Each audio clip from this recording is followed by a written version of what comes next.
gummy bear.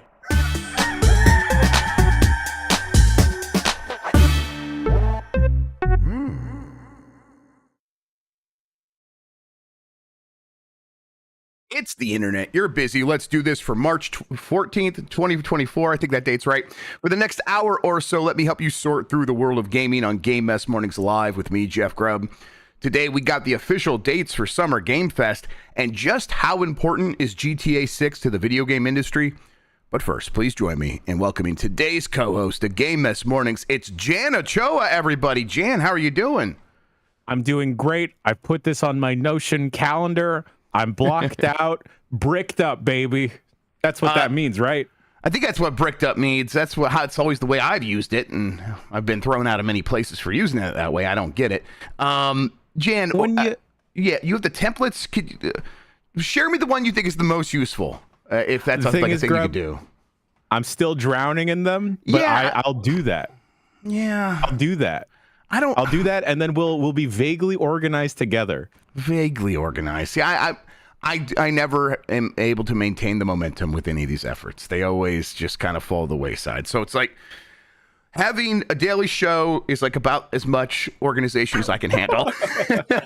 Like just doing Grubb, this we is can it. be accountability buddies. Okay. I mean, if you want to go down that road, we can. Okay, Grubb, I was showing my partner my Notion calendar, and for folks that don't know, Notion is like a planning, journaling website app that goes through your phone and your computer, whatever.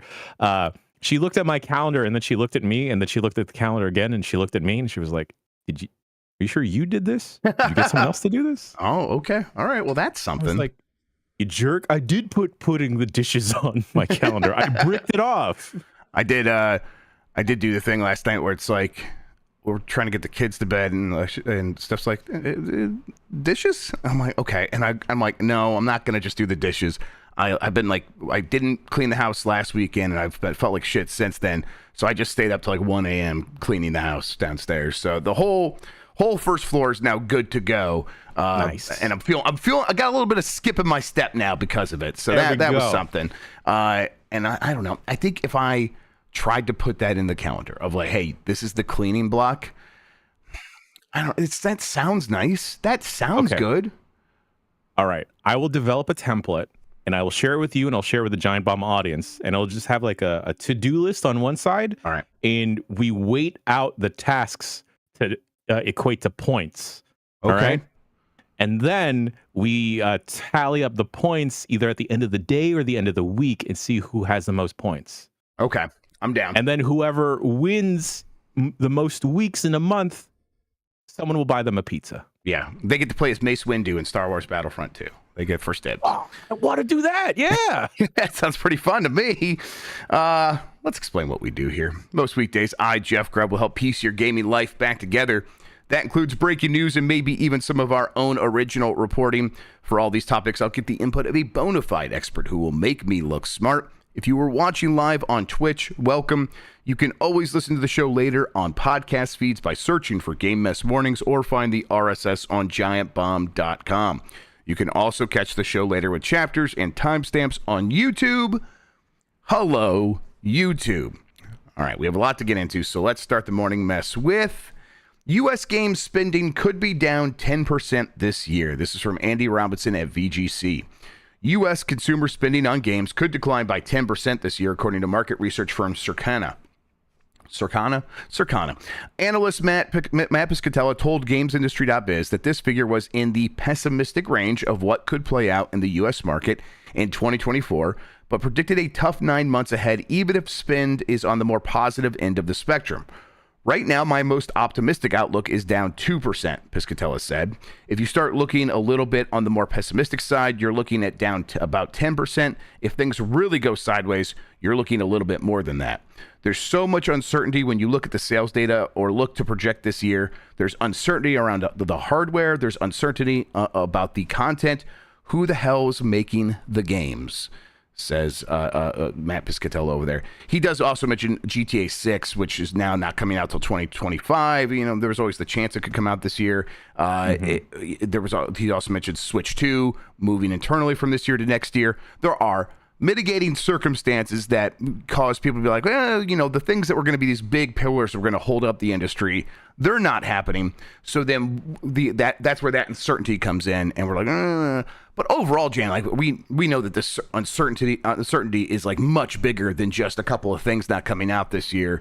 It really is like, what is the state of making these big games? And I'm leaning more and more towards it. This is just a big shift. This is going to be a major shift, and I'm not going to be like pessimistic like I was with mobile gaming in like the 2012 to like 2016, where it's like it's just these games and only these games can succeed. I think that's how I feel some of the time right now, where it's just Fortnite, it's Minecraft, it's a handful of other things, and Matt calls them black hole games. Everything gets sucked into the black hole of these games, and I think there is definitely, like, we have to recognize, yes, that is taking up all this time. But one thing with the like hardcore gaming is it always changes. It's never the same for that long.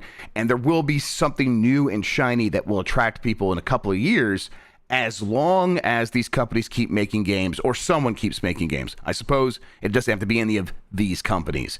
But 2024 is going to be rough, right? Yeah, we say that 2024 is going to be rough, yet the beginning of like these first 3 months into 2024, I feel like has been absolutely back to back bangers left and right. Right. And Grubb, sorry, I didn't read the story yet, but so this is down 10% from last year, which is still kind of recovering off of whatever inflated numbers we got because of like peak pandemic COVID years, right? Yeah. So this would be Circana, which would be the NPD. So it's the United States for one. And it would be, I'm trying to remember, I think spending in 2023 was up about 1 to 1.5% in the United States from the previous year. Now, of course, once you factor in inflation, that's down a little bit. But overall, that's like, it's maintaining a lot of the growth that came out of 2022, which I think was still up over 2021, which was up way over 2020, which was up way over 2019. So there is still a lot of like built-in growth that happened during the pandemic. The big trouble for a lot of these companies, this was something we'll go back to over and over again, is they factored in continued growth at that rate, set their businesses up on that assumption, and now things are leveling off, not necessarily dropping down. They might drop down this year. That does seem like that's really in the cards. But even before this, when it wasn't dropping down, they were like, we expected huge growth, and we're getting 3% growth. That's not enough to fund everything that we're putting bets on. Right. Yeah. I don't want to also have a pessimistic outlook, but looking at those back to back bangers, those audiences aren't like the wider general gaming audiences. For as much as like Infinite Wealth sold really well, and Unicorn Overlord is selling really well as well. I don't think your regular gamer visiting Target, Walmart for physical releases is going to see that and be inclined to go pick it up, especially when the carton of eggs that they're also at Target or Walmart for is now suddenly $10. Yes, that's of course the other thing here, and Matt has talked about this on Twitter this week, where he's like, people are spending way more on just daily necessities, and that is going to take away from game spending in a very noticeable way. A lot of that's going to be money taken away from like, hey, I do get on every week with my buddies and play Fortnite, and one of them is they're still doing that every night, and another one like, well, she's over here she's not playing as much, and so I'm like, maybe I won't get on as frequently, and by just the way numbers work, that is going to lower the opportunity for the people to want to spend money in these games, and we're going to see that sort of filter down. And we're talking about like big games that have already made a ton of money, not necessarily new games coming out and selling.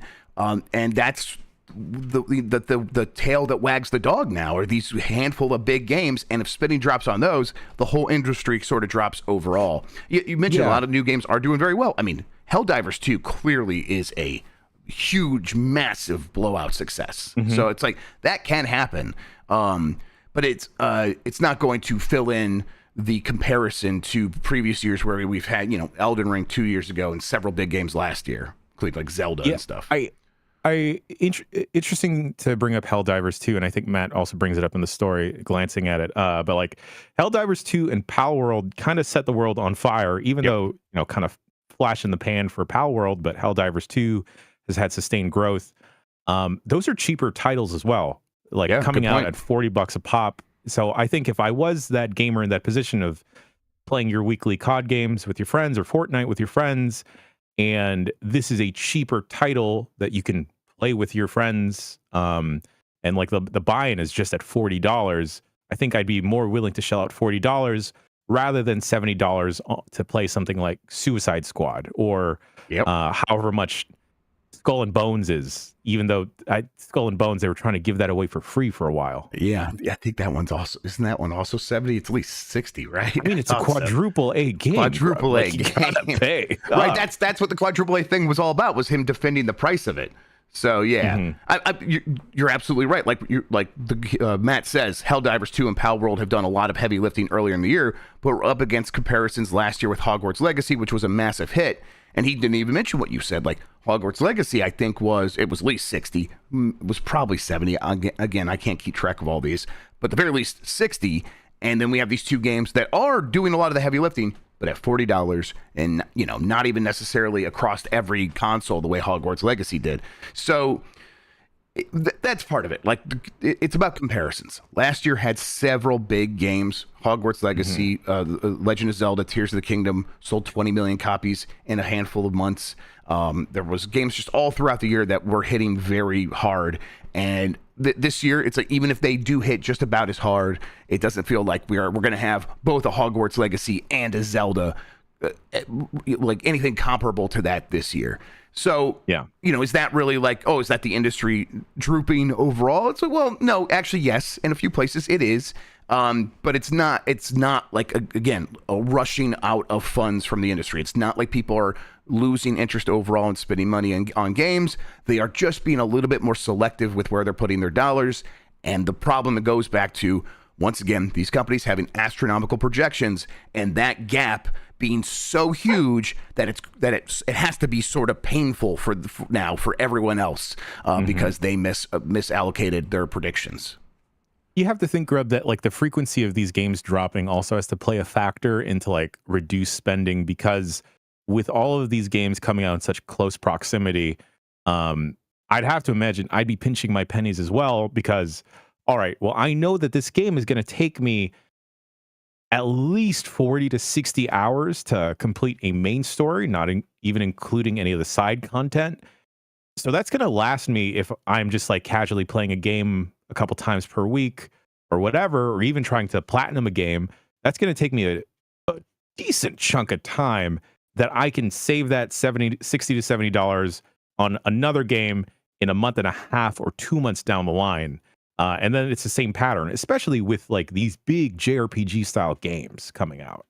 Yes, I think people are very happy to just like pick their games once they have them. Like if you got everybody in on Helldivers 2, you're not sitting around looking for the next game to come out. You are like, hey, no, let's go back. We already spent money on this. We're having a good time. Why mess with a good thing? Like, I think there's a time in gaming where everyone's like, hey, no, we're jumping from game to game. That's what our crew does. Yeah. And I think this year feels like a year where, no, we're very cool just playing Helldivers 2. And when we're not doing that, when everyone's busy, we're playing Balatro. And we're playing a ton of that. And these games are selling. But I think like the behavior of jumping from game to game and going from $70 game to $70 game, I think we've already seen people not jump on Foam Stars, people not jump on Sea of Thieves. But season 2. Season 2 of Foam Stars, Suicide Squad, like it's already happened. I think if we get through this year, we're gonna look back and see that was a trend that continued, where people were just very happy to stick with what works for them. A trend that I hope continues, and you and Lex highlighted this yesterday on Game Mess, but I really enjoy, despite me not participating in it as much, but I love watching in the periphery of how Helldivers 2 is rolling out new content. It just feels so fresh. It's so cool.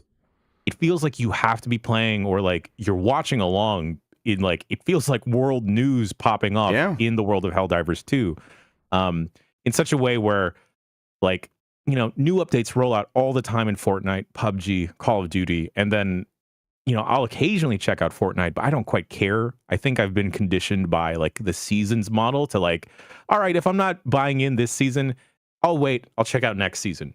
So far with Helldivers 2, I'm like itching like every single meeting we have of like, well, what if we just play What if we play Helldivers more 2 instead of Helldivers doing like these 5 other things we have to do?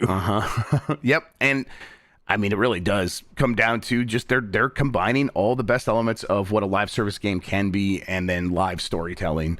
The current thing where everyone's working together to establish these bug like spray things on all these planets, and it's like at least 4 planets in the bug system. It is like that's such a cool idea. I mean, they did that same thing with the mechs, where it's like if you liberate this one planet, everyone works on this one planet. We could unlock the mechs, and everyone unlocked it early because everyone was so excited to play it. That's really neat. Yeah, 100%. And like we mentioned Helldivers 2 as like a game that you would pick up to play with friends, but I think the way so far in my experience in like randomly lobbying up with randos and mostly everyone else's experience, it's been positive.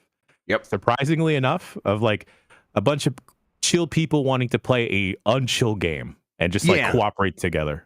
The worst things that happened to me in that game when I started up with randos is the guy that is level 27 and I'm playing with 17 and 12 and I was like level 7. When we died, he just went for like a solid 3 minutes of just doing not his own thing. He was doing the mission, but he like let us stay dead until like he's like, okay, well I've got everything set the way I wanted to. Now I'll bring you back. And it's like, oh, I'd like to play the video game I'm trying to play. But it's like that's the most extreme and I am like at a certain point I get it. Like I'm level 7, he's level 27. I get it to a certain extent. Up next, still part of this story, GTA 6 is most important game release in industry's history, according to analysts. This is from Haley Williams at GameSpot. The games industry isn't in the best shape at the moment, with cost-cutting measures leading to layoffs, studio closures, and game cancellations, and there are few major titles on the way to shore up sales.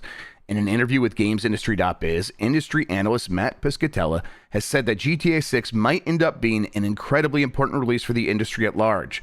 Piscatella, who works for tracking firm Circana, says 2024 isn't looking great for the games industry, with overall spend expected to be down that aforementioned 2 to 10%, depending on how optimistic you are.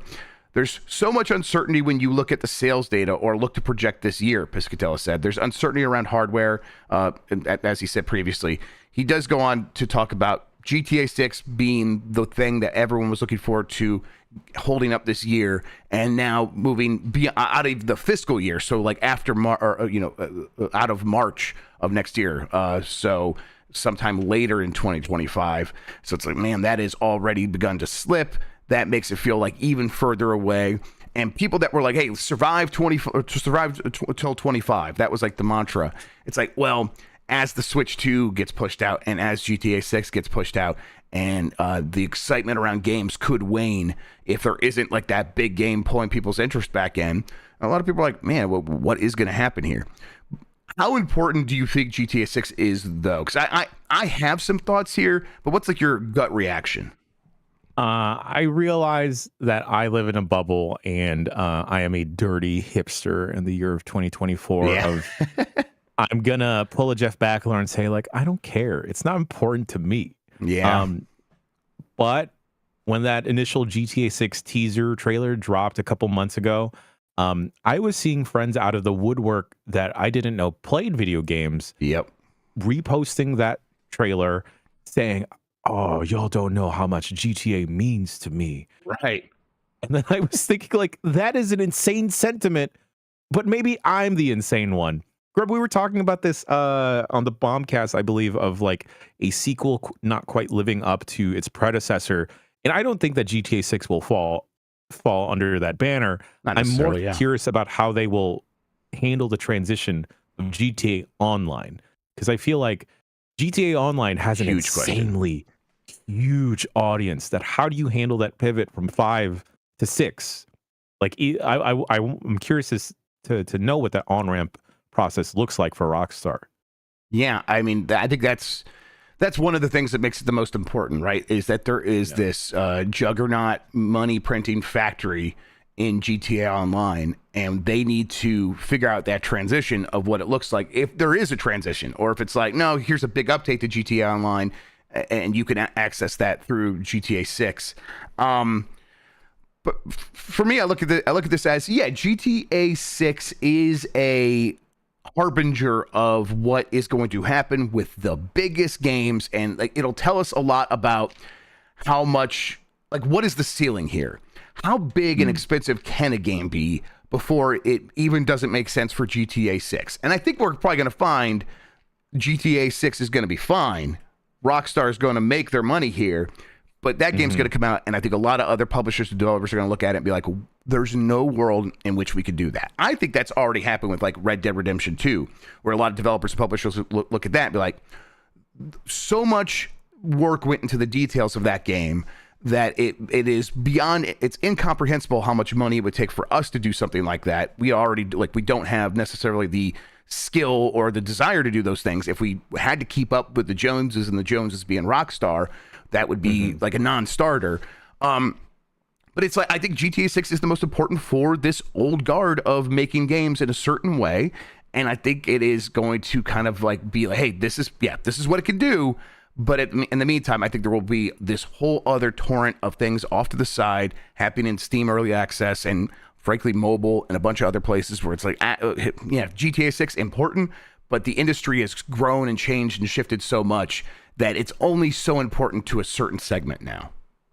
Yeah, it feels weird kind of putting it or putting it that way, because now I'm thinking the industry is in such a disarray that I don't think any other studio, maybe Sony, could try and pull off something to the caliber that GTA 6 is going to be, even right. Red Dead Redemption 2. That is there even a possibility, Grubb, that like a GTA 7 is in the future at all? Because like this is an expensive game that has taken forever, Grubb. And even we know Rockstar is going to make their money back. They're going to continue to make their money back with even GTA 5 still helping fund GTA 6, but like Grand Theft Auto 7 just seems like an imaginary thing. It doesn't feel like a real thing that will ever exist, because like this may be the last of, like you said, those old guard games. This is like a Scorsese flick. Yeah. And I agree. I think that GTA 6 will come out, and I legit believe it'll be closer to 20 years before we get GTA 7. Like, cool. I really believe that. Unless, they completely change the way that that model works, where it's like, oh no, here's GTA 7, and it's something you go buy, but it feeds into this larger connected GTA universe that it mostly lives online. They could do something like that, but their efforts have been better spent getting more people into GTA Online, because that makes them more consistent money over time. So I think that they are setting this game up to last for a very long time. GTA 5 already was 10 years, right? I mean, we're talking longer than that, 11 years now, in that range. Yeah, I think 11 years. So, at least 15 years. I really think that's very likely for between GTA 6 and GTA 7. Moving on here. Won't be around anymore. I know. I was thinking in those terms, like, maybe I see GTA 7, but the idea of a GTA 8 is impossible. There's no way. Summer Game Fest is set to start June 7th. This is from Ben Lyons at Game Reactor. Jeff Keighley has officially announced the date and time for when Summer Game Fest will be airing its live showcase this year. The major conference will be held at YouTube Theater once again in Los Angeles, and will be set for June 7th, 2024 at, I think this is like 2 p.m. Pacific time, I think is what this is, around there. They have, this story says 2200 BST and 2300 CEST. Keighley has stated that the event will be approximately 2 hours long, have a live audience, and of course be streamed around the world on a variety of platforms. It always felt like this was around when it would happen. It's confirmed. How are you feeling about the summer video game announcement season, Jan? Yeah, let's go. Do it. I'm tired already. Yep, gonna happen. Listen, we know Microsoft said that they would have something in that time frame. They've already confirmed that when they were quelling all the concerns about a couple of games going to PlayStation and Switch. They're like, yeah, we will have our event in June, I think is how they phrased that. So I think around this same time we could expect that. But I'm not going to be shocked if EA and Take-Two and all these companies have something around this time. Sony could have something. Nintendo could have a direct. It Sure. could feel like a pretty robust announcement season because all these companies still have like laying people off. Like it's signified that like, hey, they aren't going to make a lot of games because it's true, and they're going to pay for that in a couple years. But I think they're thinking so short term. The way that they look at it is, we have so many games about to come out because so much stuff got delayed, and our slates are so full. Which is something, if you watch that Danny O'Dwyer video about trying to get published, something he heard a lot from publishers when he was trying to get his little game some funding. And it was like, hey, our slate is full. And I think that these companies are like, well, no, we have so many games coming out. And so I think they will have stuff to announce, even though I think it's going to feel a little strange coming off all these layoffs. And now it's like, now here, look buy all our fucking games. It's going to feel a little weird. But I expect most of these companies to have big events over the summer. Yeah, for whatever reason, I mean, it's justified that I'm expecting there to be a slight uncomfortable vibe in the room of, it's great that we're all here together. It's great that games are coming out. It's bad everything else. Yeah, because I mean, what is Summer Games Fest? It is what was E3 before that? E3 was like a show where people could connect and do business. Summer Game Fest is just raw commercialism. It is just raw. We are here to sell these corporations video games to the consumer. That is the reason the whole thing exists. And so it's a show not really even for the people who make the games. He has the Game Awards for that, ostensibly. Yeah. That also turns into, this is about selling games to the consumer. So that's like that's like where people have some criticism there. But whatever, this show just is upfront and honest about, no, this is for the CEOs trying to find a place to market their games. And so, yeah, I think that's going to make the vibes be a little bit weird as well. But, at the same time, I like to get excited about new video games. If the people they want to sell video games to me, I'll pay attention to a certain extent. But 2024 is going to continue to be a situation where it is going to be frustrating to have to listen to these companies market to us when they are not taking care of the people who actually made these video games. I do think you're right, though, that this will be it feels like this is going to be a bigger SGF, not only because of like all these companies have several games in their back pocket that they've been waiting to release trailers for, release hype for, just get them out the door, get them off of the release slate. But Summer Game Fest in general has also been growing year by year. Last year, it was already double the size it was from the initial year, and I can only imagine like Keeley is looking at a blueprint or maps of downtown LA and thinking like, all right, let's take over that building too. And I believe, and the whole thing is just going to continue to get bigger despite the industry hurting. Those marketing dollars got to go somewhere, Grubb. Right. Yeah. I think that these companies will still have a pretty significant marketing budget. That is a huge cost for them, but I think they find that the Summer Game Fest and the Keeley stuff is pretty cost effective. It does cost a lot of money to get a showcase in one of his shows, like a lot of money. But when I talk to like PR people whose business is, hey, get attention to this game, they're like, it's worth it. It gets enough eyeballs on it. There are, often millions of people watching live, millions of people watch it later. It does drive the news. So yeah, I think that you're right. The marketing dollars will still go into it, and that's got to go somewhere. Because it ain't coming to me, that's for sure. Do you think that Microsoft expect that to be like a full E3 thing? I think that they set those expectations. So their showcase, and they've done this the last several years, should be a big one. What do you think the scale of the Nintendo and Sony shows are likely to be? I don't know. Actually, what to Jan, expect. can we take a quick break? I got to get a kid off the bus. We'll be right back, everybody. I'm going to be scatting. Grubb fade to black? No, he didn't fade to black. I'm still up here.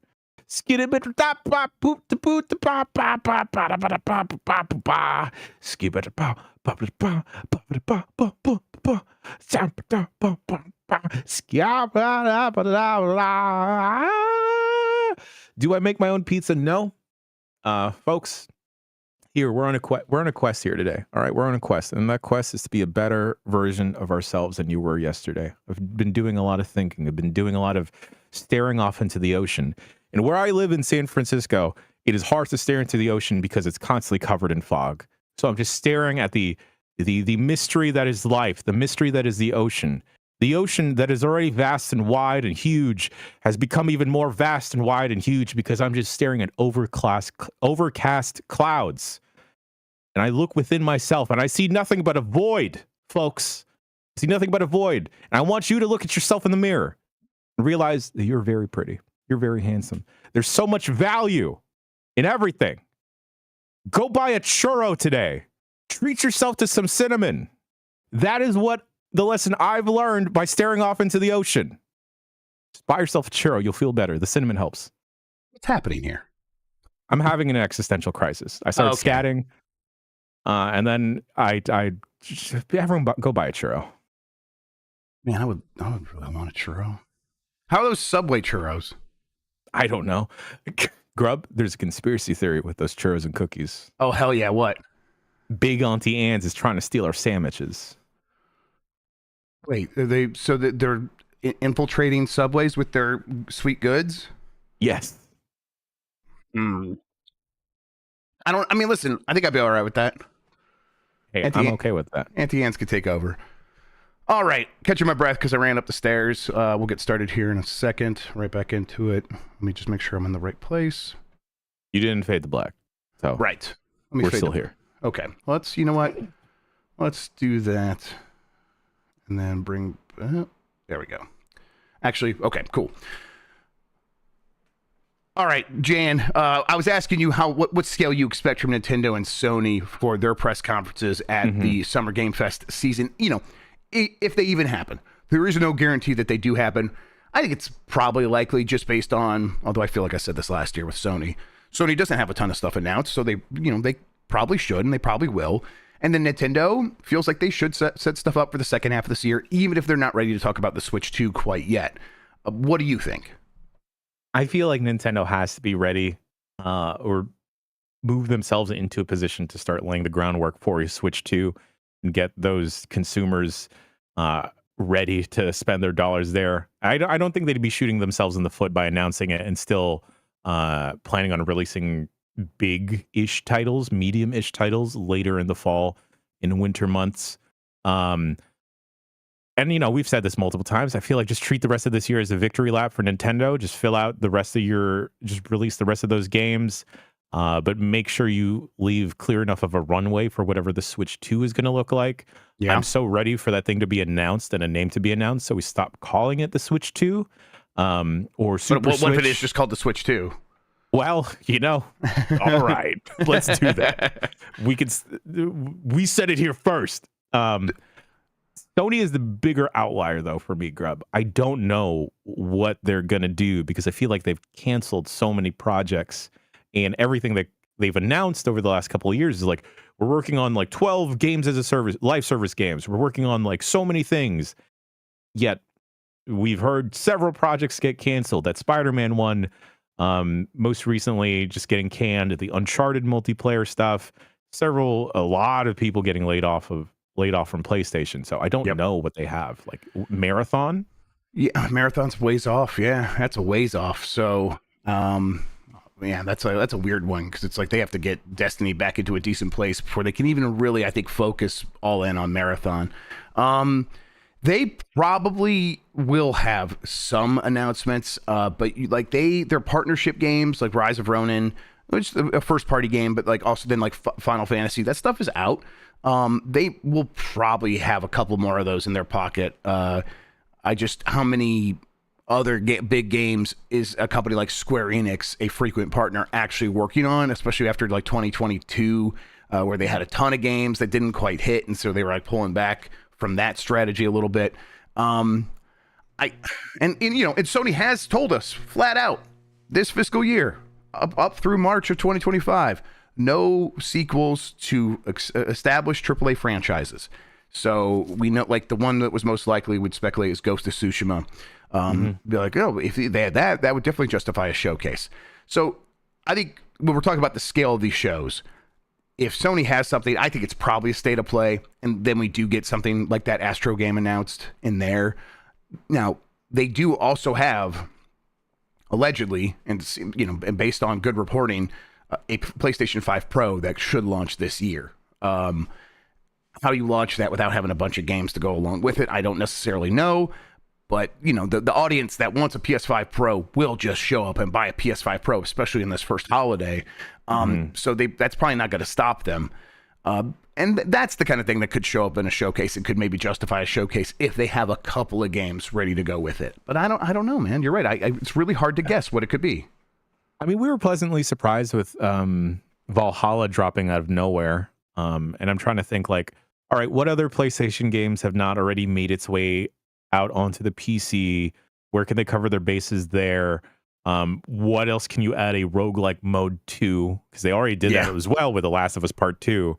Yeah, they did that with something else too, didn't they? Like the same God of War. God of War, yeah.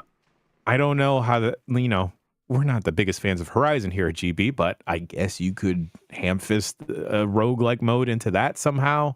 I don't know. Maybe you could even do that with Ratchet and Clank, and that'd be fun. That could be cool. Ooh, that'd be cool. That would be cool. Yeah. There's so many fun weapons in there.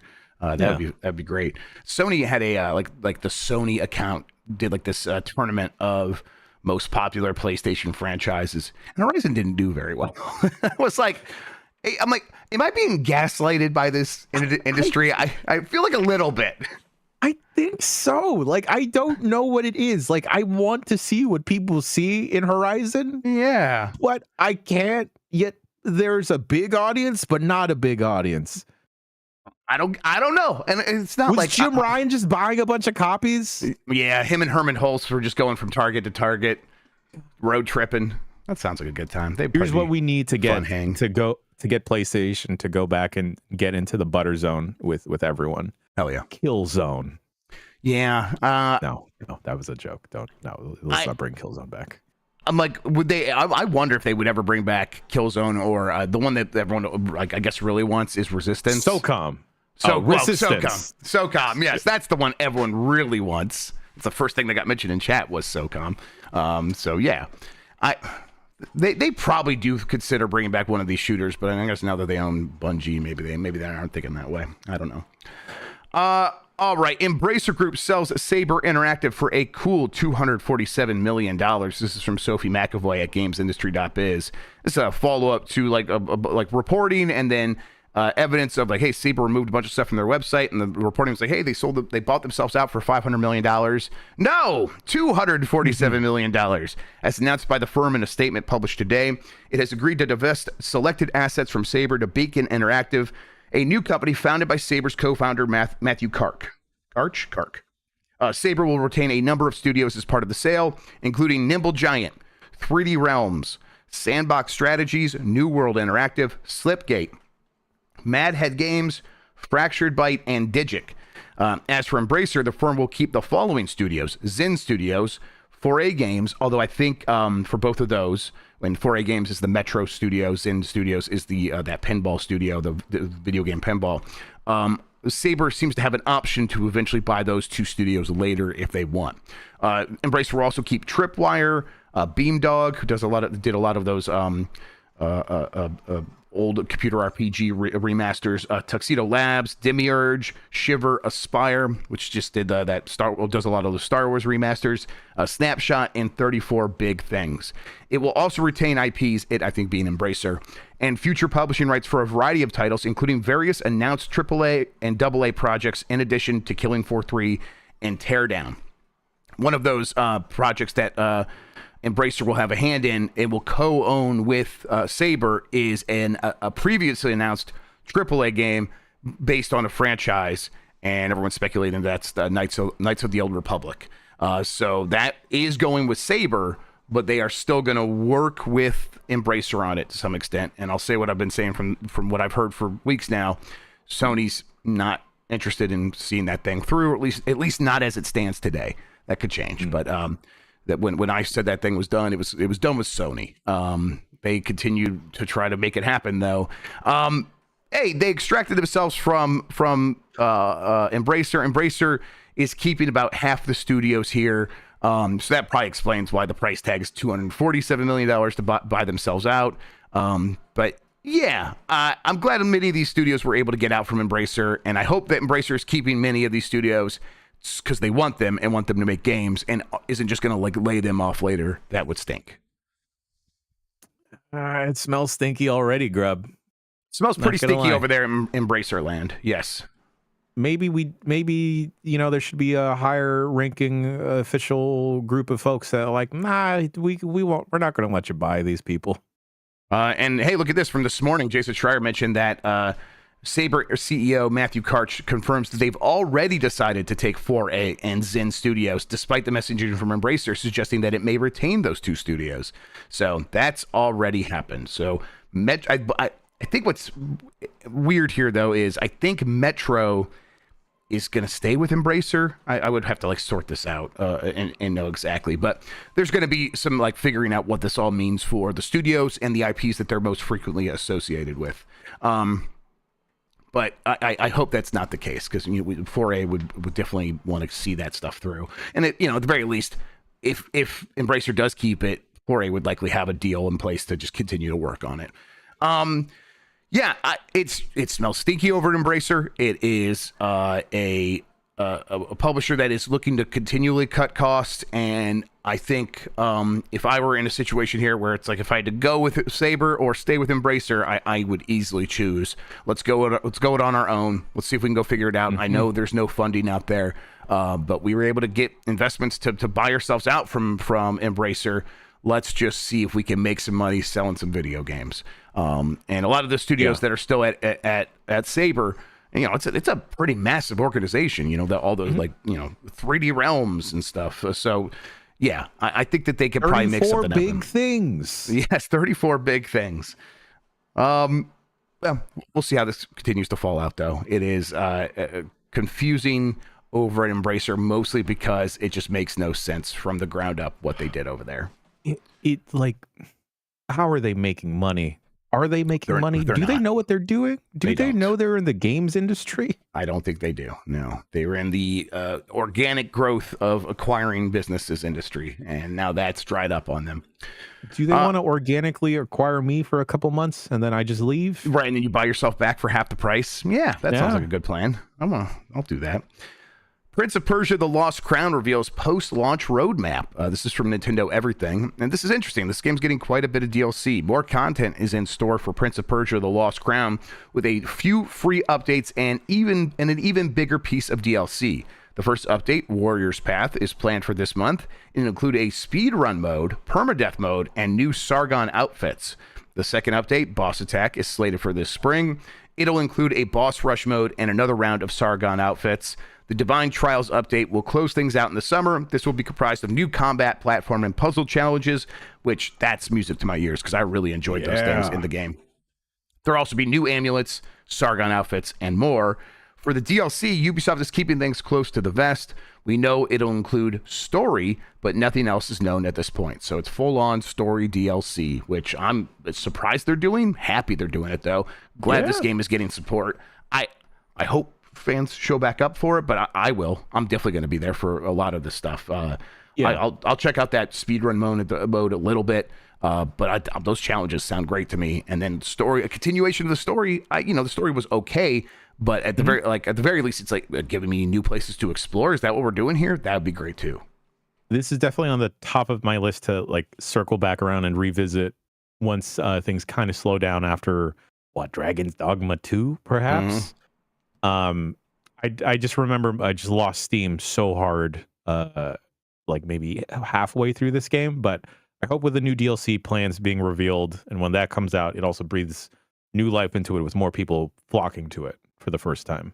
Agreed. Yeah, and I think that's one of the things that happens here is you add in all this content, and then you could put out a definitive mode later. Again, that gives you another chance to reintroduce the game to people, make it feel like an even better deal. You can cut the price then, and it's like, well, this has all the DLC, and it's only $30 instead of $40. There's a good chance you get a bunch of people to hop on board at that point. Which, hey, I hope they pull that trigger. Grubb, a couple of folks are mentioning this in the chat, but no plans at all to release this on Steam, huh? Yeah, at least they're in the not foreseeable future. They aren't. They did not mention that, right? So this continues to be on Ubisoft Play. I think is it called Uplay still? Yes. Yeah, they are. Ubisoft Connect is, I think, the new name. Yeah, that's where you have to play it on PC. So, and which is weird because Ubisoft goes back and forth with releases on Steam, like from game to game.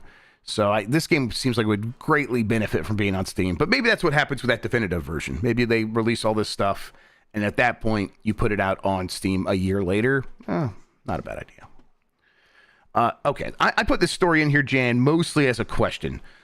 Monopoly Go has hit $2 billion in revenue in just 10 months after launch. This is from Dean Takahashi at GamesBeat. Scopely announced that Monopoly Go has generated $2 billion in revenue just 10 months after launch, 3 months after hitting $1 billion. The reimagined take on Hasbro's iconic board game has garnered a massive player base, solidifying its place as a beloved, highly engaging title in the free-to-play market. It's a big score not only for Scopely, but its new owner, Savvy Games Group, which is Saudi Arabia. Jan, have you ever heard of Monopoly Go? Yes, because okay, when all I'm right. I was wondering. When I'm scrolling on TikTok, these are the worst UGC user-generated content ads I have ever seen. Okay. They're getting the bottom of the barrel. Oh, those low-tier Z TikTokers, influencers, whatever, to make the worst edited content to promote this game. And I've only ever heard about this game in those poorly edited ads. Say perhaps you visit different websites, right? Uh-huh. We'll all infer what I mean by different websites. Uh-huh. No, exactly. We're used to and conditioned for those different websites to have those different types of ads with them. Those ads also have Monopoly Go ads. What the hell? Really? Yes. So I feel like they're getting Gen Z. They're getting the freaks and pervs visiting those different websites. Big market, yeah. I've never actually played this game. No, I've never. I didn't even look at it until I saw the story. I saw $2 billion. I did install it though. I'm gonna try it out for myself. Those Gen Z ads, the bad ones on TikTok, where someone's like, "Oh, a comment said this is fake. Well, I'm gonna go check it out myself and prove to you it's not, even though it totally 100% is fake." Those, I think they work. They seem to really work.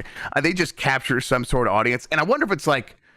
I mean, it's on TikTok, so how much older of an audience can it be? I think it's the tricking other Gen Zers. So, yeah, it's a wild one that is so effective.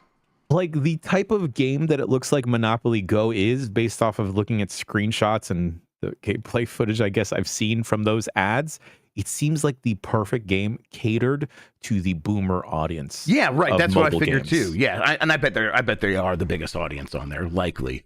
But you don't get the $2 billion in revenue without having a wide, huge swath of people playing.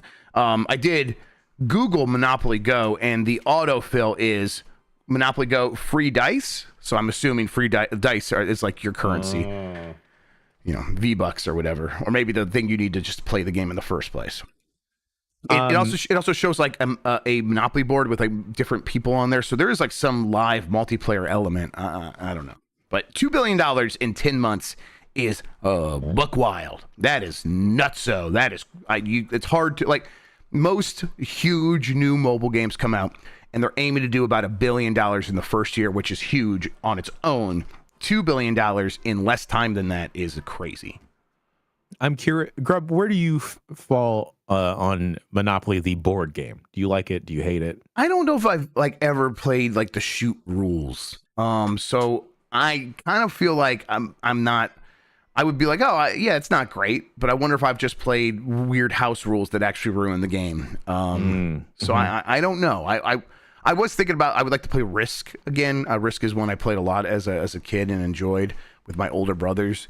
So I'm like, I want to check back in on Risk, and maybe it's time to do Monopoly as well. Are those games in Tabletop Simulator, or are they too basic? No, I feel like everything is in Tabletop Simulator. All right. Well, we need to have a board game night or something. Board game week. We should do. We should do that. That'd be actually pretty neat. Like, Yeah. we do that. Trivial Pursuit, perhaps. Yeah. Poker. Drinking Chutes and Ladders. All right. Yeah, but board game week it sounds like fun. We also, should eventually play Wingspan as a crew because we talked about it so much. Also, Tam has like 1,200 board games that he continues to buy. We need him to take the plastic off some of them. I didn't know he was like a secret sicko. He never even talks about that. That's how you know it's a real sickoness. Have you seen Tam? That guy's a sicko. Well, I didn't know he was a sicko in that way. So, like a sicko in multifaceted ways. I just didn't know his board games as well. Tam only functions in sicko mode. That's right. It's his only gear. Embracer suggests Star Wars KOTOR remake isn't coming out for over a year. This is from Tom Ivan at VGC. The Star Wars Knights of the Old Republic remake is reportedly still in development at Saber Interactive, but it doesn't sound like it will be released in the next 12 months. No. On Thursday, Embracer Group announced plans to sell off a large part of Saber, the group which is home to multiple studios and projects, in a deal that could be worth up to $500 million. While Embracer will retain Aspire Media, the studio originally enlisted to make the Knights of the Old Republic remake. The game is going with Saber, according to Bloomberg's Jason Schreier, who previously reported that the company had taken over development. Nevertheless, when the deal closes and Embracer and Saber part ways, KOTOR is expected to be jointly held asset between the two companies. In today's announcement of the deal, Embracer said its retained assets, including 2 joint projects with the buyer, including a previously announced AAA game based on a major license. In a conference call discussing the deal, Embracer CEO Lars Wingefors, brain genius, was quizzed about the jointly held AAA projects on a couple of occasions. One analyst asked if it was expected to come out in the next 12 months or whether it was a more distant release. And he said, no, I think that kind of game needs more deep love and respect. So without giving full color, I think it's some time left until that is released. Color is always something that these guys say to analysts, and analysts say in their questions. Can I get some more color on that? Deep love and respect is what that game needs. I think I wouldn't expect that game before like 2027 if it ever really happens. Yeah, I've resigned that if I am going to pick up and play KOTOR, it is just going to be whatever version exists right now on the internet versus waiting for a remaster to pop totally up. Fine. It's it's an older game, but it holds up, checks out. There's KOTOR show. We're still workshopping the name. But man, if you want to play that game, I will sit there and watch you play it, and I will STF you Friday while you do that, so that we could see your reactions, because I think that'd be a lot of fun.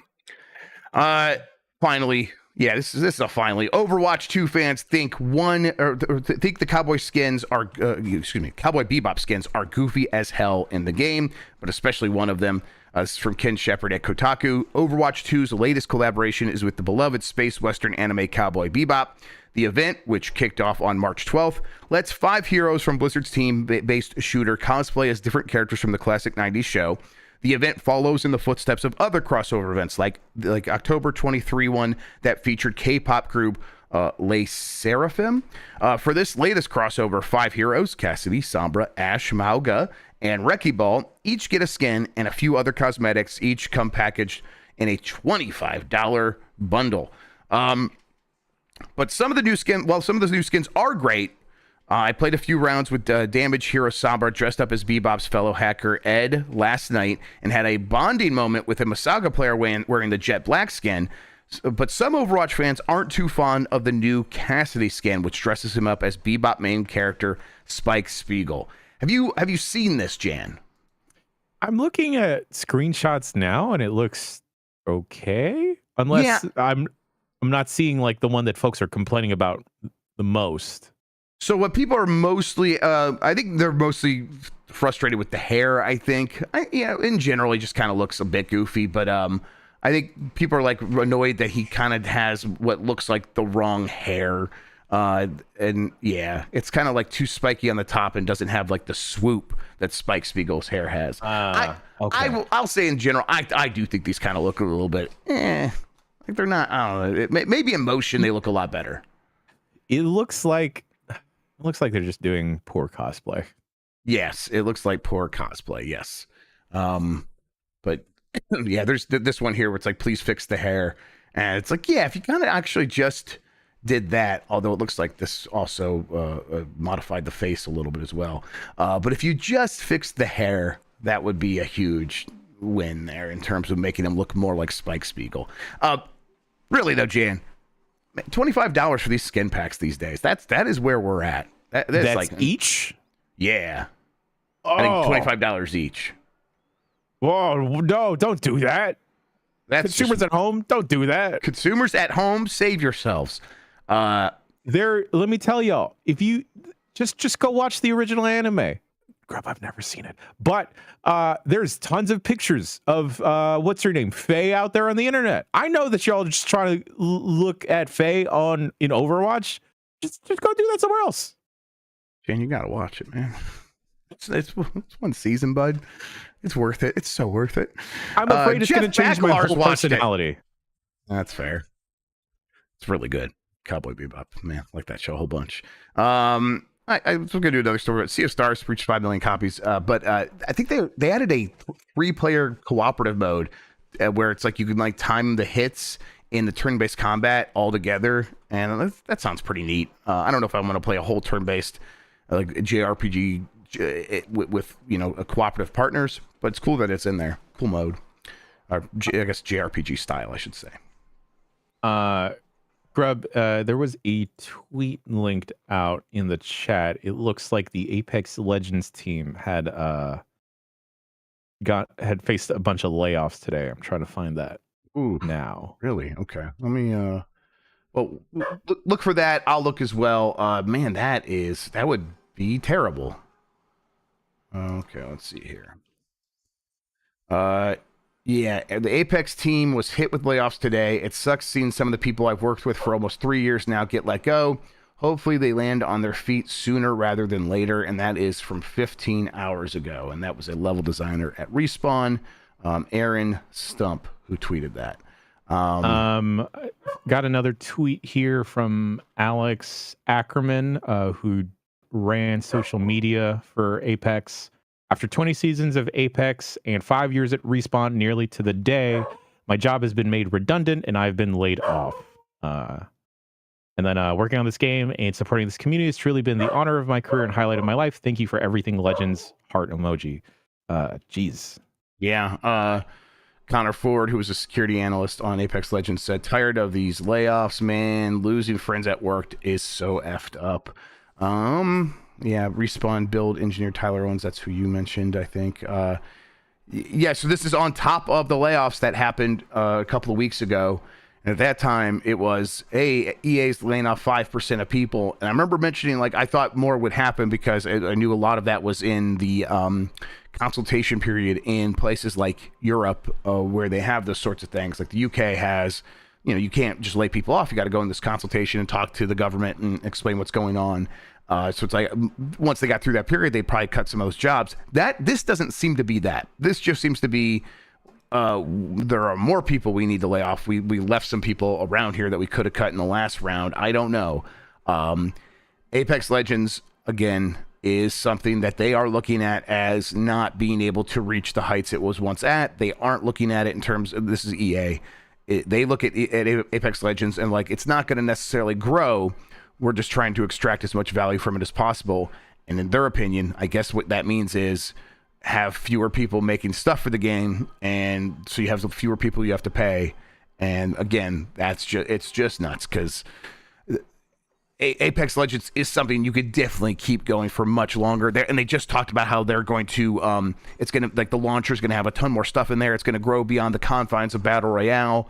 I'm not really buying it. Which we kind of weren't buying it anyhow because we already knew that Titanfall Legends, which was effectively Titanfall 3, they were making that to be a part of Apex Legends, similar to what they're talking about now. They canceled that, which everyone was into what they were making with that. They canceled that.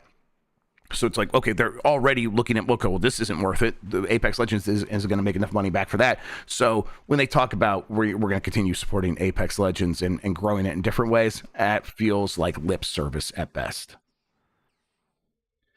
Yeah, all right.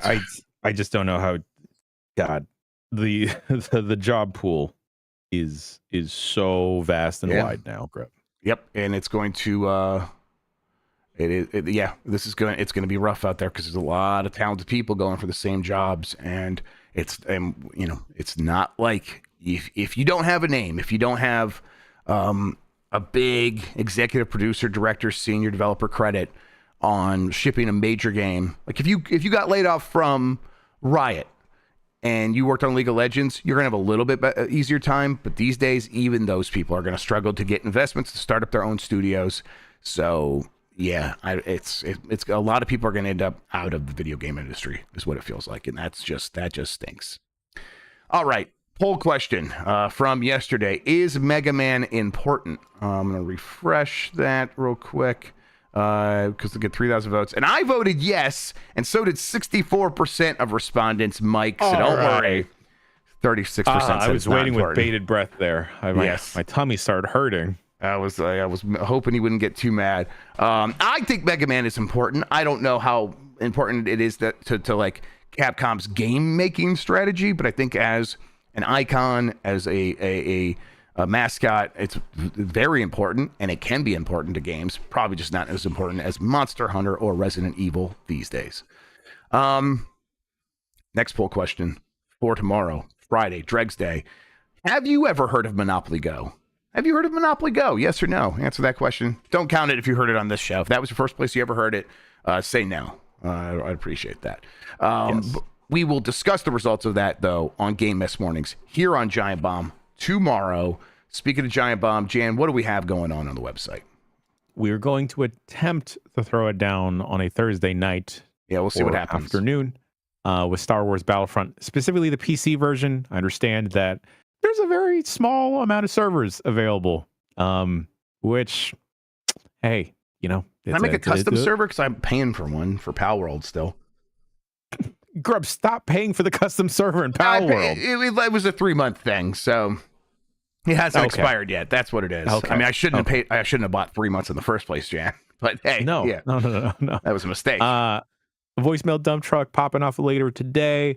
Tomorrow, another episode of Game S Mornings, as well as an episode of UPF where we are doing a Balatro seeded run, and then BCR as well to cap off the week, where we'll talk about wrestling games. Talk about them wrestling games. All right. I think that's going to do it. Jan, thank you so much for spending today talking with me about video games. I really appreciate it. It's the only way to start a Thursday, Grubb. And thank you all out there for listening. You're the best audience in gaming. Until next time, have a good one. Take care of yourself, and goodbye. Fade to black.